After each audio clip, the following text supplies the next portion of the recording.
بسم اللہ الرحمن الرحیم۔ میں حکیم مہتاب ستی آپ سے مخاطب ہوں۔ آج کے اس کلپ میں ہم نے بات کرنی تھی چار مزاجوں کے اوپر، اور چار مزاجوں کے بیچ میں جو مقامات ہیں آگ، مٹی، ہوا اور پانی کے انسانی بدن میں۔ چونکہ جیسے میں پہلے عرض کر چکا ہوں کہ بچے کا مزاج جو ہے وہ سرگرم معتدل ہوتا ہے، جوان مرد کا مزاج خشک سرد معتدل ہوتا ہے، جوان عورت کا مزاج گرم تر معتدل ہوتا ہے، اور جو بوڑھا آدمی ہے اس کا مزاج سرد خشک معتدل ہوتا ہے۔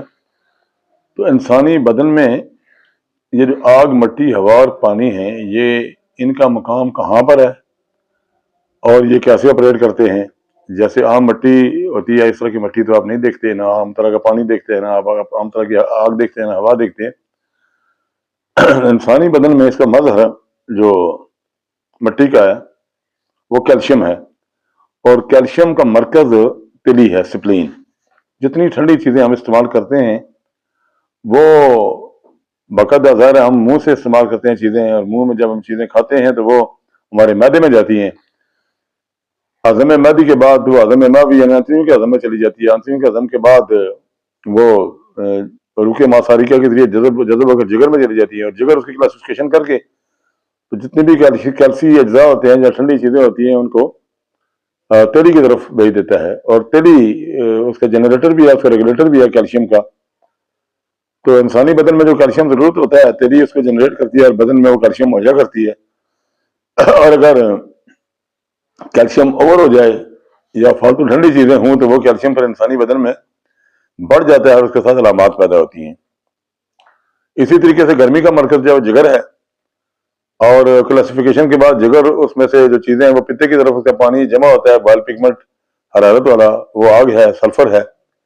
تو وہ بدن میں جتنا ضرورت ہوتا ہے وہ کمبینیشن آف لیکوڈیٹیز کے ساتھ مزاج میں شامل ہو جاتا ہے،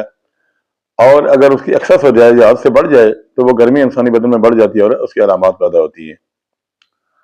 یعنی یہ آگ کا مظہر جو ہے وہ بائل پگمنٹ یہ صفرا ہے جو جگر میں پیدا ہوتا ہے اور پتے میں جا کر اس کا سٹور ہوتا ہے، اور پتے سے ہی بائل ڈکٹ کے ذریعے وہ انسان کے معدے اور ڈیوڈینیم میں جاتا ہے، جہاں سے حرکت دودیہ یعنی ورم لائک موومنٹ جنم آنتڑیوں کی تیز ہوتی ہے۔ انسان کا پاخانہ بھی اسی کے ساتھ رنگدار اور پیلا ہوتا ہے، اور اسی کے ساتھ آنتڑیوں کے اندر حرکت پیدا ہو کر پاخانہ آگے چلتا رہنے میں